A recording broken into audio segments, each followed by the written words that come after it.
रूस ने बीते 24 घंटों में यूक्रेन के सैन्य ठिकानों पर फिर से बड़े हमले किए हैं। रूसी सेना ने यूक्रेन के 17 सैन्य ठिकानों पर क्रूज मिसाइलों से हमला कर उन्हें बर्बाद कर दिया। इसके अतिरिक्त यूक्रेनी सेना की एक कमांड पोस्ट और फूड गोदाम को भी इन हमलों में निशाना बनाया गया। इन सभी हमलों में 200 से ज्यादा यूक्रेनी सैनिक मारे गए और ये आंकड़े सिर्फ बीते 24 घंटों के हैं। इसके अलावा यूक्रेनी सेना के 23 बख्तरबंद वाहनों को भी नष्ट किए जाने की जानकारी मिली है। दूसरी तरफ ओडेसा के गवर्नर के मुताबिक ओडेसा के हवाई अड्डे पर मिसाइल हमला कर रूसी सेना ने हवाई पट्टी को भारी नुकसान पहुंचाया है।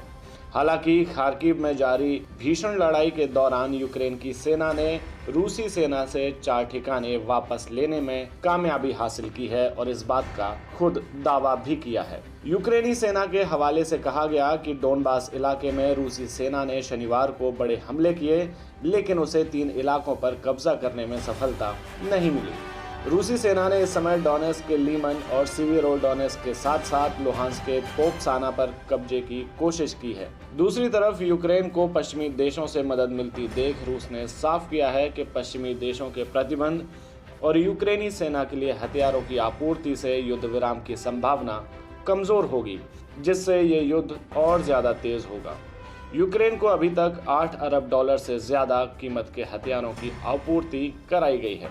इससे कई गुना ज्यादा हथियार आने वाले दिनों में मिलने की संभावना है। रूस से मुकाबला करने के लिए यूक्रेन को अमेरिका, ब्रिटेन समेत करीब 40 देश हथियार दे रहे हैं।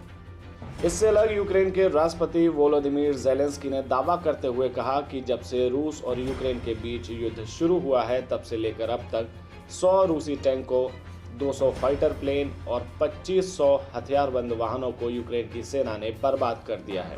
वहीं इन सबके बीच रूसी सैनिकों ने संयुक्त राष्ट्र प्रमुख एंटोनियो गुटेरेस के यूक्रेन दौरे के समय कीव समेत कई इलाकों पर हमला किया। रूस ने शुक्रवार को इस बात की पुष्टि भी की, जिसमें रूस की तरफ से कहा गया था कि उसने संयुक्त राष्ट्र महासचिव की यात्रा के दौरान कीव पर हवाई हमला कराया था। लगभग 2 सप्ताह में यूक्रेन की राजधानी पर इस तरह का पहला हमला है और जिसमें एक पत्रकार की भी मौत हुई है। रूस के रक्षा मंत्रालय ने कहा कि उसने एडवांस और सटीक लंबी दूरी के हवाई आधारित हथियार तैनात कर रखे हैं।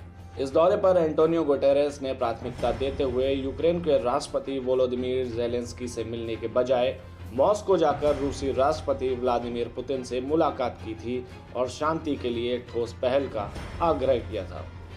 साथ ही यूएन प्रमुख गुटेरेस ने गुरुवार को कहा था कि 21वीं शताब्दी में जंग को स्वीकार नहीं किया जा सकता और उन्होंने युद्ध अपराधों के आरोपों की इंटरनेशनल क्रिमिनल कोर्ट यानी कि ICC से जांच कराने और जिम्मेदारी तय करने की मांग का भी समर्थन किया था। इसलिए इस बात से सब हैरान है कि प्राथमिकता देने के बावजूद भी यूएन प्रमुख एंटोनियो गुटेरेस की यात्रा के दौरान हमला किया गया, और वो भी तब जब दोनों देशों के बीच समझौता कराने के इरादे से यात्रा की गई हो।